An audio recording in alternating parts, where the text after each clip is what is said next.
Bom, senhores, salve Maria. Na luz do infeliz fato que se deu aí na última semana, né, foi o assassinato do influenciador americano Charlie Kirk. O senhor Marcos falou, o tema dessa apresentação, em partes, é um pouco sobre a vida dele e o trabalho que ele fez. Em outras partes, é sobre a importância de modelos ideais e arquétipos para, que nem o senhor Luiz traduziu tão bem aí a frase Le tournant de l'histoire, que é a revirada da história, né? A mudança de chave da história. E, por coincidência, Charlie Kirk, vamos ver, ele tem muito a ver com isso, até pelo nome do grupo que ele criou. O Charlie Kirk, ele começou o trabalho dele em 2013, nos Estados Unidos. Para quem lembra mais ou menos do patamar político que a gente estava em 2010, por aí nos Estados Unidos, a gente estava com um partido republicano muito fraco, lançando candidato fraco atrás de candidato fraco, perdendo, e não tinha ainda no horizonte o fenômeno Trump, né? Não se imaginava que isso poderia acontecer. O que se via ia ser mais 4 anos de governo democrata depois do segundo termo do Obama, que viria aí com a Hillary Clinton. No meio disso aí surge não só o Charlie Kirk, tá? Em momento algum aqui nós vamos dizer que o Charlie Kirk era o contra-revolucionário perfeito, não era, tinha suas limitações, mas surge ele no meio de um movimento buscando, literalmente, algo a mais do que estava sendo oferecido pelos movimentos conservadores até então. Estados Unidos, nessa época, as faculdades de lá eram que nem as aqui do Brasil, um pouco menos maoístas que nem as nossas, mas um centro de indoctrinação de esquerda terrível. A direita não tinha voz. Ele surge com outros junto dele, mas ele principalmente liderando campanhas na universidade, querendo buscar a base de volta para a direita. A gente pode dizer então que Charlie Kirk ele era, apesar de tudo, um idealista. Os senhores imaginam o que seria alguns dos trabalhos que ele fez nas universidades americanas aplicados aqui no Brasil. Imagina o escândalo que não seria. O primeiro deles, ele fez, isso foi em 2013, ele criou o Professor Watchlist, que era o quê? Os alunos eles iam no site dele, se inscreviam e denunciavam lá o primeiro nome, segundo nome, e-mail do professor deles, que era esquerdista, e faziam um relato do que o professor tinha feito. Ele criava uma base de dados pública com todos os professores que estavam indocrinando os rapazes nas universidades. Quer dizer, antes disso, o professor, quem aqui estuda em universidade sabe, o professor ele se sente muito à vontade de chegar na frente na sala de aula, falar o que ele bem entender, e ninguém vai ter coragem de falar nada com ele. A voz dele é máxima lá. Isso aí começou a quebrar isso. Quer dizer, será que tem alguém ouvindo que vai colocar isso aqui? Porque isso deu um estrondo. As pessoas viram isso. Os professores começaram a pensar. Quer dizer, a esquerda começou a perder a hegemonia que ela tinha nas universidades. Trabalho direto dele aí. Inclusive, quem quiser tomar essa ideia aqui para, não sei, para alguma coisa aqui no Brasil, fiquem à vontade. Outras ações que ele fazia, ele focava muito na universidade, ele tinha os Student Actions da Turning Point USA, como eu falei, o nome do apostolado dele. Apostolado não, né? Ação jovem. E ele te fazia congressos, seminários, né? Simpósios anuais. E como exemplo aqui do tamanho desse simpósio, 2019, ninguém menos do que o presidente dos Estados Unidos dando palestra no simpósio da ação universitária dele. Juntava coisa de mais de 50 mil pessoas, juntava todos os núcleos, né, dos Estados Unidos todo. E quer dizer, isso eram jovens universitários, estavam espalhados em várias faculdades. Eles estavam Berkeley, quer dizer, você imagina o equivalente de Berkeley aqui no Brasil seria, por exemplo, a USP. Imagina um grupo conservador existindo na USP hoje. Um grupo conservador existindo na UFMG. É autoproclamado assim.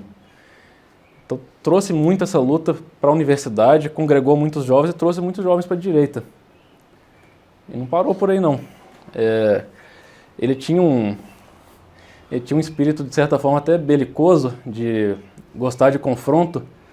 Aqui tem exemplo de um vídeo, é interessante para os senhores ouvirem. Acredito que para ver não é muito bom ficar observando essas fisionomias dos estudantes woke, mas ele debatendo 25 estudantes woke de uma vez. Então, quer dizer, gostava do debate, gostava do confronto, tem muito desse espírito combativo americano, né? Desmontamos os argumentos deles. Desmontamos os argumentos deles. Ele era muito inteligente. E ele não começou com isso aqui não, ele fazia isso também nas universidades.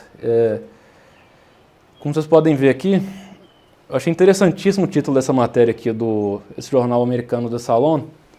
Vocês podem ver aqui no site Bias and Credibility, diz que o Salon, se ele tivesse um pouquinho mais para a esquerda, quebrava o termômetro deles ali.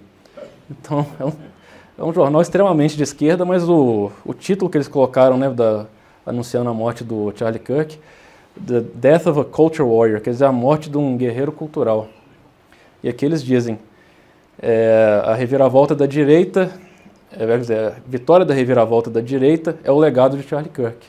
Então, quer dizer, o trabalho que ele e outros começaram aí em 2013, a gente pode dizer facilmente culminou nas eleições de 2016, que depois veio culminar agora nas eleições de 2024. Como é que o Donald Trump teria sido eleito sem a base universitária forte que ele tinha?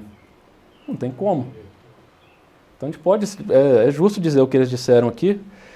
E outro testamento da importância do trabalho dele vem de outro jornal de esquerda, o The Guardian, dizendo o seguinte, como o Charlie Kirk transformou os campos universitários em campos de batalha culturais.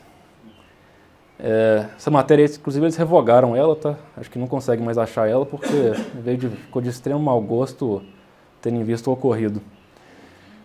Mas pode-se ler isso aí da seguinte forma também, quer dizer, como as coisas eram boas quando não tinha debate nas universidades.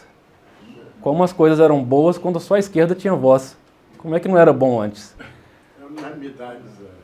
Todo mundo na unanimidade do erro estava ótimo. Primeiro de voz, né? O governo está calado. Então, um pouco aqui da repercussão do que ele fez na mídia americana. E o mais impressionante dele foi essa campanha chamava Culture Wars, começou em 2018 e depois foi tomando outros nomes, mas o formato era o mesmo. Ele pegava um auditório de uma universidade, se colocava ali no púlpito, né, no palco. Às vezes ele tinha algum convidado para ajudá-lo a responder algumas perguntas, às vezes estava sozinho. Na maioria das vezes estava sozinho. E aí, auditório aberto. Entrava quem quisesse, tinha só uma equipe dele para organizar as filas, e as pessoas iam revezando ali, pegando o microfone, perguntando para ele alguma coisa. Aí entrava a maioria, obviamente, esquerdista, querendo desmontar ele ali, e ele ia lá e desmontava eles. Os debates dele, que nem o Celso falou, ele deve ter assistido alguns, a pessoa de uma inteligência excepcional. Um trecho de uma reunião do Dr. Plínio. Sabe o que quer dizer ambiente? É porque antes disso ele estava descrevendo qual que era o ambiente americano formado. Então, desse ambiente, né, surgiu um grupo de descontentes com preocupações universais. Depois a gente vai falar um pouco sobre o vício da América, a vocação da América. Mas a vocação universal quer dizer, a preocupação universal é justamente o que a gente vê na figura do Charlie Kirk. E, de novo, ele não era contra-revolucionário perfeito, apesar de relatos que a gente tem. Não acredito que ele era católico, tem gente que diz que ele estava se convertendo, mas é tudo... A esposa dele era católica? Essa foi uma das últimas que ele disse, né, que ele fala sobre a importância da Virgem Maria, como ele diz, né, Virgem Maria, como modelo contra o feminismo. Então, quer dizer, estava recebendo algumas graças ali.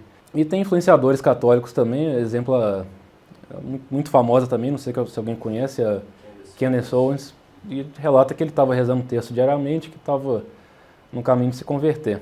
Mas, enfim, o trabalho dele foi esse, quer dizer, surgiu, né, podemos dizer que um jovem que, no meio de uma reação conservadora, ele surge buscando algo acima do que estava sendo ofertado. O Partido Republicano até então não tinha ninguém debatendo valores que ele estava debatendo. O que o Partido Republicano queria nessa época era responsabilidade fiscal, era espalhar a democracia para o mundo inteiro, era, enfim, solidez financeira. Não tinha ideologia, não fazia parte do debate americano nessa época. Pode-se dizer que isso tudo mudou com o Trump. O Trump foi um dos primeiros presidentes a trazer isso de volta para o campo de debate. Então aí que vem o nome do apostolado dele, Turning Point, é justamente o que acontece com a vinda dele e desse movimento todo, quer dizer, uma mudança nos Estados Unidos. Antes a gente estava indo para cá, para a esquerda, agora, que nem o símbolo dele, mudou. O país agora caminha para outra direção. E para esse Turning Point acontecer, a gente precisa de um modelo ideal. Precisa de um homem eleito pela providência, corresponde às graças que ele recebe, que vai puxar esse movimento. Um exemplo aqui, por exemplo, é Dom Afonso Henriques. Quer dizer, o modelo ideal, o turning point da história de Portugal, pode-se dizer que se deu com Dom Afonso Henriques, não é? até então dominado pelos mouros, com a vinda de um homem eleito pela providência, que corresponde às graças, a coisa muda. Mas o que é esse homem? Por que esse modelo ideal é tão importante? O modelo ideal ele não vai ser só um homem que se destaca sobre os outros por ter virtudes singulares dele. Ele é alguém que incorpora, quer dizer, encarna todas as qualidades que aquele povo vai ter.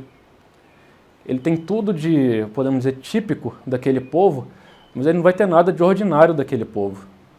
Um homem que ele se eleva sobre os outros por ter as características e qualidades deles em grau superior. Então a gente pode ver, né, por exemplo, no arquétipo, que eu coloquei uma foto de uma pintura de Carlos Magno, um homem alemão que se destaca sobre os outros alemães, né? As virtudes alemãs são vistas nele em grau maior do que no tipo médio alemão. Isso tem tudo de anti-igualitário, né? A gente não pode dizer isso. Um homem desse aí é um homem que ele se sobressai, com certeza. E aqui no Brasil nós tivemos exemplos disso, né? A gente não precisa de olhar para fora.